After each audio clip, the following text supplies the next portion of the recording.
The Adventures of Huckleberry Finn, Chapter 39. In the morning we went up to the village and bought a wire rat trap and fetched it down and unstopped the best rat hole. In about an hour we had 15 of the bulliest kind of ones, and then we took and put it in a safe place under Aunt Sally's bed. But while we was gone for spiders, little Thomas Franklin, Benjamin Jefferson, Alexander Phelps found it there and opened the door of it to see if the rats would come out, and they did. And Aunt Sally, she come in, and when we got back she was standing on top of the bed raising Cain, and the rats was doing what they could to keep off the dull times for her. So she took and dusted us both with the hickory, and we was as much as 2 hours catching another 15 or 16 drat that meddlesome cub, and they weren't the likeliest nother because the first haul was the pick of the flock. I never see a likelier lot of rats than that first haul was. We got a splendid stock of assorted spiders and bugs and frogs and caterpillars and one thing or another, and we'd like to get a hornet's nest, but we didn't. The family was at home. We didn't give it up right up, but stayed with them as long as we could because we allowed we'd tire them out, or they'd got to tire us out, and they done it. Then we got alley company and rubbed on the places, and that was pretty near all right again, but couldn't set down convenient. And so we went for the snakes and grabbed a couple dozen garters and house snakes and put them in a bag and put it in our room. And by that time it was supper time and a rattling good honest day's work. And hungry? Oh no, I reckon not. And there weren't a blessed snake up there when we went back. We didn't have tied the sack, and they worked out somehow and left. But it didn't matter much because they were still on the premises somewheres, so we judged we could get some of them again. No, there weren't no real scarcity of snakes about the house for a considerable spell. You'd see them dripping from the rafters and places every now and then, and they generally landed in your plate or down the back of your neck, and most of the time where you didn't want them. Well, they was a handsome and striped, and there weren't no harm in a million of them, but that never made no difference to Aunt Sally. She despised snakes, be the breed what they might, and she couldn't stand them no way you could fix it. And every time one of them flopped down on her, it didn't make no difference what she was doing. She would just lay that work down and light out. I never see such a woman, and you could hear her whoop to Jericho. You couldn't get her to take a hold of one of them with the tongs. And if she turned over and found one in bed, she would scramble out and lift a howl, and you would think the house was afire. She disturbed the old man so that he said he could most wish there hadn't ever been no snakes created. Why ever, after last snake had been gone clear out of the house for as much as a week, Aunt Sally weren't over it yet. She weren't near over it. When she was sitting down thinking about something, you could touch her on the back of her neck with a feather and she would jump right out of her stockings. It was very curious. But Tom said all women was just so. He said they was made that way for some reason or other. We got a licking every time one of our snakes come in her way, and she allowed these lickings weren't nothing to what she would do if we ever loaded up the place again with them. I didn't mind the lickings because they didn't amount to nothing, but I minded the trouble we had to lay in another lot. But we got 'em laid in and all the other things, and you never see a cabin as blithesome as Jim's when they'd all swarm out for music and go for him. Jim didn't like the spiders, and the spiders didn't like Jim, and so they'd lay for him and make it mighty warm for him. And he said that between the rats and the snakes and the grindstone, there weren't no room in bed for him, scarcely. And when there was, a body couldn't sleep, it was so lively, and it was always lively, he said, because they never all slept at one time, but took turn about. So when the snakes was asleep, the rats was on deck, and when the rats turned in, the snakes come on watch. So he always had one gang under him in his way, and the other gang having a circus over him. And if he got up to hunt a new place, the spiders would take a chance at him as he crossed over.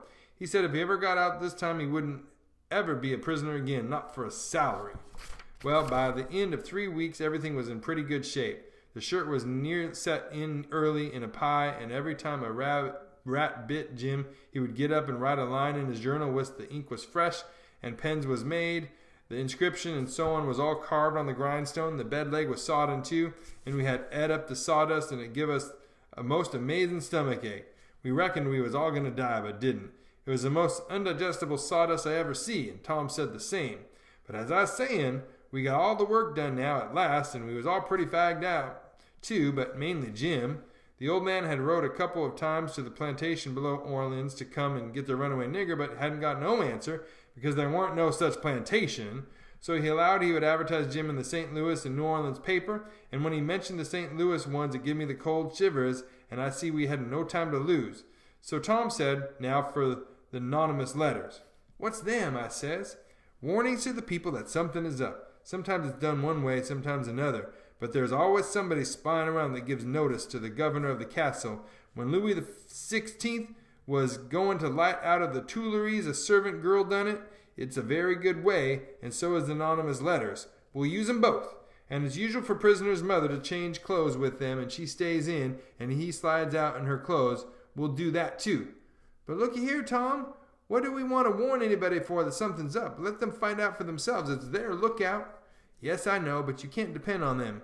It's the way they've acted from the very start. Left us to do everything. They're so confiding and mullet-headed they don't take no notice of nothing at all. So if we don't give them notice, there won't be nobody nor nothing to interfere with us, and so after all our hard work and trouble, this escape will go off perfectly flat, won't amount to nothing, won't be nothing to it. Well, as for me, Tom, that's the way I'd like it. Shucks, he says, and looked disgusted. So I says, but I ain't going to make no complaint. Anyway, that suits you. What suits you suits me. What are you going to do about the servant girl? You'll be her. You'll slide in the middle of the night and hook that yaller girl's frock. Why, Tom, that'll make trouble next morning because, of course, she probably ain't got any but that one. I know, but you don't want it for about 15 minutes to carry the anonymous letter and shove it under the front door. All right, then, I'll do it. But I could carry it just as handy in my own togs. You wouldn't look like a servant girl then, would you? No, but there won't be anybody to see what I look like anyway. That ain't got nothing to do with it. The thing for us to do is just to do our duty and not worry about whether anybody sees us do it or not. Ain't you got no principle at all? All right. I ain't saying nothing. I am the servant girl. Who's Jim's mother? I'm his mother. I'll hook a gown from Aunt Sally. Well, then you'll just have to stay in the cabin when me and Jim leaves. Not much.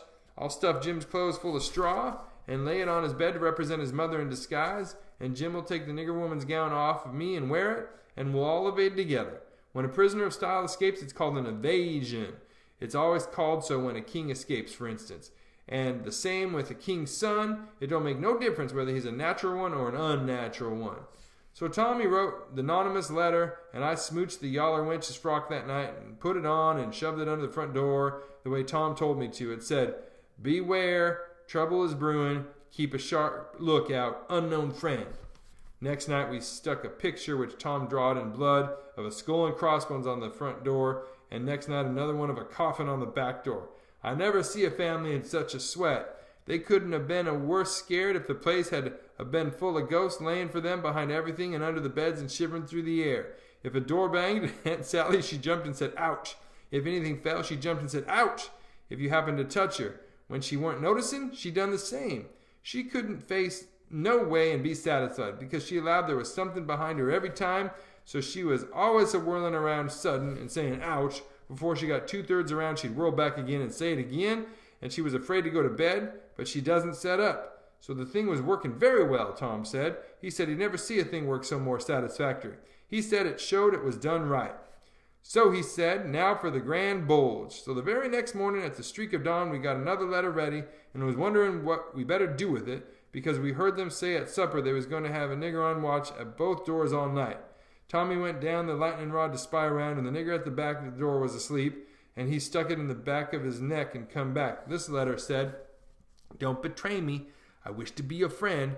There's a desperate gang of cutthroats from over in the Indian Territory going to steal your runaway nigger tonight, and they have been trying to scare you so as you will stay in the house and not bother them.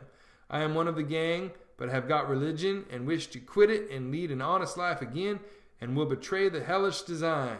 They will sneak down from northwards along the fence at midnight exact with a false key and go in the nigger's cabin to get him. I am to be off a piece and blow a tin horn if I see any danger, but instead of that I will baa like a sheep as soon as they get in and not blow at all. Then whilst they are getting his chains loose, you slip there and lock them in and can kill them at your leisure. Don't do anything but just the way I am telling you. If you do, they will suspicion something and raise whoop jamboree hoop. I do not wish any reward, but to know I have done the right thing. Unknown friend.